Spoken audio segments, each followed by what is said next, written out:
A bulletin of world news is next here in the BBC World Service. Then in 5 minutes, our sports team emerge from the players' tunnel with the latest sports roundup.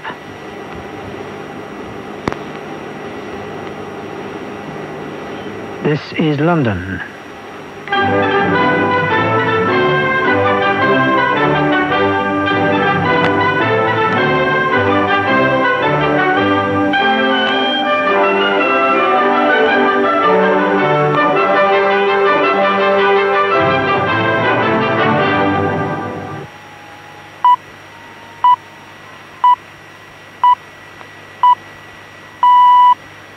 (15 Greenwich Mean Time).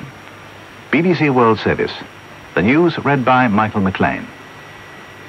The Chinese authorities have announced that the funeral of Deng Xiaoping will take place on Tuesday. But in line with traditional practice, foreign dignitaries will not be invited. Appeals have gone out to the Chinese people to support Mr. Deng's chosen successor, President Jiang Zemin. The other main stories: gunmen in Pakistan have shot dead 7 people at an Iranian cultural center in Punjab province. The American Secretary of State is in Moscow on a mission to ease Russian concerns over the expansion of NATO. The funeral ceremony for China's paramount leader, Deng Xiaoping, is to be held next Tuesday in the Great Hall of the People in Beijing. In a statement, his family said it would demonstrate its grief in a simple and dignified way.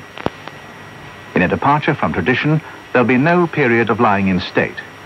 After his remains are cremated, Deng's ashes will be placed in the Great Hall, where some 10,000 people representing the Communist Party, the army and the public are expected to pay their respects. Factory, ship and train sirens will sound for 3 minutes across the whole of China. In line with normal Chinese practice, foreign leaders are not being invited. Official broadcasts called Deng a man of vision and determination and praised him as an architect of reforms which have given China one of the fastest-growing economies in the world. A member of the old guard of Chinese leaders, Deng Xiaoping was purged during the ultra-left Cultural Revolution of the late 1960s, but emerged as paramount leader in 1978, 2 years after the death of Chairman Mao Zedong. The BBC Beijing correspondent says there's some sadness among the Chinese public and concern about the nation's political stability, but life in the capital has continued as normal. Official announcements have appealed to people to unite under Mr. Deng's chosen successor, President Jiang Zemin, whose Communist Party is Secretary General and head of the Central Military Commission. But correspondents say Mr. Jiang may lack the personality and power base to retain his position in the event of a leadership struggle.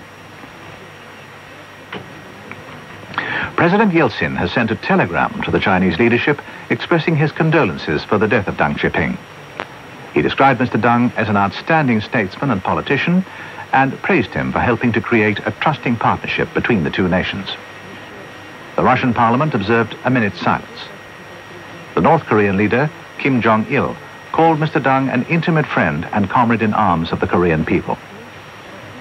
Share prices in China, Taiwan and Hong Kong dipped briefly on news of Mr. Deng's death, but all recovered to close higher on the day's trading. Armed men have attacked an Iranian cultural center in Pakistan, killing 7 people. The unidentified gunmen forced their way into the center of the city in Multan in Punjab province and opened fire with automatic weapons. The Iranian head of the center, Mohammed Ali Rahimi, and 6 Pakistanis, most of them employed at the center, were killed. The attack follows a similar one a month ago on the Iranian Cultural Center in Lahore.